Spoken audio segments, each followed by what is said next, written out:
ইমাম হাসান বসরি রাহিমাহুল্লাহ তাআলা এটাকে খুব সুন্দর একটি ভাষায় আমাদেরকে সময়টা যাতে করে আমি বুঝতে পারি এবং বুঝে যেন সময়কে আপনি কাজে লাগানোর জন্য কি পদক্ষেপ নেবেন সেটা করতে পারেন, খুবই সুন্দর ভাষায় তিনি এর পরিচয় করে দিচ্ছেন। বলছেন, দুনিয়া সালাসাতু আইয়াম, তোমরা ভালো করে বুঝে নাও, এই যে পৃথিবীটা হচ্ছে 3 দিনের নাম। কয় দিনের নাম? 3টা দিন। আপনি হয়তো মনে করেছেন যে এটি মানে সপ্তাহে 7 দিন সহ বছরে 365, তারপরে বছর পর বছর, এটা হচ্ছে অনেক দিন। কিন্তু হাসান বসরি রাহিমাহুল্লাহ তাআলা যাতে করে আপনি এই সময়টাকে বুঝতে পারেন, সময়কে উপলব্ধি করে আপনার জীবনের সময়কে কাজে লাগাতে পারেন, এই জন্য তিনি বলছেন যে এই সময় হচ্ছে তোমার 3 দিনের নাম।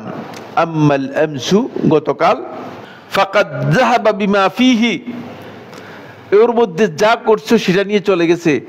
পৃথিবীর কোনো শক্তি নেই, কোনো পাওয়ার নেই, কোনো ব্যক্তি নেই এটাকে আবার রিটার্ন করতে পারে, সম্ভব না। গতকাল শেষ, চলে গেছে। সুতরাং গতকাল নিয়ে আলোচনা করার কোনো লাভ নেই। এর মধ্যে আর কিছুই করতে পারবেন না, কোনো ইনপুট দিতে পারবেন না, ইনপুট দেওয়ার সুযোগ নেই, চলে গেছে। আগেই বলেছি গতিশীল, সে জায়গায় চলে গিয়েছে। ও আম্মা গাদান, আর আগামীকাল, ফালাআল্লাকা লা তুদরিকুহু, সম্ভাবনা আছে তুমি না পাওয়ার, সম্ভাবনা আছে তুমি আগামীকাল পাবেই না। এটা একটি বর্ণনার মধ্যে এসেছে।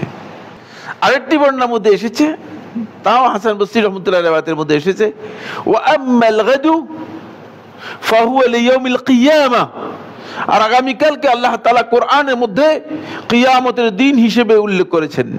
আগামীকালটা হচ্ছে কিয়ামত।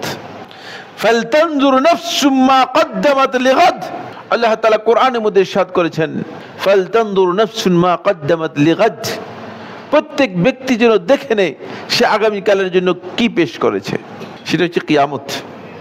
সুতরাং আগামীকাল হচ্ছে, হয়তো আপনি পেতেও পারেন, নাও পেতে পারেন। আবার আগামীকাল এটা আল্লাহ তাআলা চিহ্নিত করে নিয়েছেন কিয়ামতের জন্য, আপনাকে বলেন নাই যে আগামীকাল তোমার জন্য।